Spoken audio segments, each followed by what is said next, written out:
ಇನ್ನು ಸಿಎಂ ಸಿದ್ದರಾಮಯ್ಯನವರು ತಮ್ಮ ಸ್ಥಾನಕ್ಕೆ ರಾಜೀನಾಮೆ ಕೊಡ್ತಾ ಇದ್ದಾರೆ ಅಂತ ವಿಧಾನಸೌಧದಲ್ಲಿದ್ದಂತಹ ಕೆಲವು ಸಿಬ್ಬಂದಿಗಳು ಈ ಬಗ್ಗೆ ಭಾವುಕರಾಗಿರುವಂತಹದ್ದು.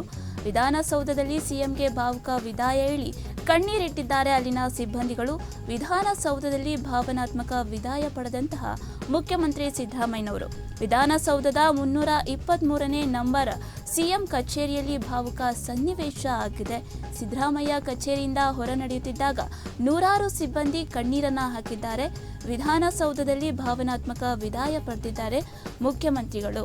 ಸಿದ್ದರಾಮಯ್ಯ ಅವರ ಅಧಿಕಾರದ ಕೊನೆಯ ದಿನಗಳು ಹತ್ತಿರವಾಗ್ತಾ ಇದ್ದಂತೆ ವಿಧಾನಸೌಧದ 3ನೇ ಮಹಡಿಯ ಕೊಠಡಿ ಸಂಖ್ಯೆ 323ರ ಸಿಎಂ ಕಚೇರಿಯಲ್ಲಿ ಭಾವುಕ ಸನ್ನಿವೇಶ ಸೃಷ್ಟಿಯಾಗಿದೆ.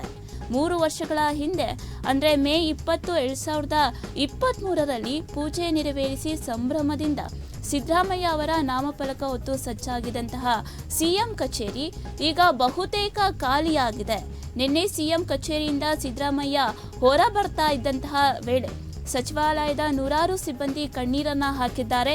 ಸಿಬ್ಬಂದಿಗೆ ಸಮಾಧಾನ ಪಡಿಸುತ್ತಾ ಸಿದ್ದರಾಮಯ್ಯ ಅವರು ಕೈ ಮುಗಿದು ಹೆಜ್ಜೆ ಹಾಕುತ್ತಿದ್ದಾಗ ಸಿದ್ದರಾಮಯ್ಯ ಸಾಹೇಬ್ರಿಗೆ ಜಯವಾಗಲಿ, ಹುಲಿಗೆ ಜಯವಾಗಲಿ ಎಂಬ ಘೋಷಣೆಗಳು ಕೂಡ ಈ ಸಂದರ್ಭದಲ್ಲಿ ಮೊಳಗಿರುವಂಥದ್ದು. ಈ ಭಾವುಕ ಕ್ಷಣಗಳ ನಡುವೆಯೇ ಸಿಎಂ ಸಿದ್ದರಾಮಯ್ಯ ಅವರು ಹಿಂದುಳಿದ ವರ್ಗಗಳ ಆಯೋಗದ ಅಧ್ಯಕ್ಷ ಮಧುಸೂದನ್ ನಾಯ್ಕ್ ಅವರಿಂದ ಬಹು ನಿರೀಕ್ಷಿತ ಸಾಮಾಜಿಕ ಮತ್ತು ಆರ್ಥಿಕ ಸಮೀಕ್ಷೆ ವರದಿಯನ್ನು ಅಧಿಕೃತವಾಗಿ ಸ್ವೀಕರಿಸಿ ಕೊನೆಯ ಅವಧಿಯಲ್ಲೂ ಮಾಸ್ಟರ್ ಸ್ಟ್ರೋಕ್ ಮಾಡಿರುವಂಥದ್ದು ಸಿಎಂ ಸಿದ್ದರಾಮಯ್ಯನವರು. ಅಲ್ಲಿನ ಸಚಿವಾಲಯದ ಸಚಿವರು ಈ ಬಗ್ಗೆ ಭಾವುಕ ಆಗಿರುವಂತಹ ಸನ್ನಿವೇಶ ಇದೀಗ ನೂರಾರು ಸಿಬ್ಬಂದಿ ಅಲ್ಲಿ ಕಣ್ಣೀರಾಗ್ತಾ ಇರುವಂಥದ್ದು.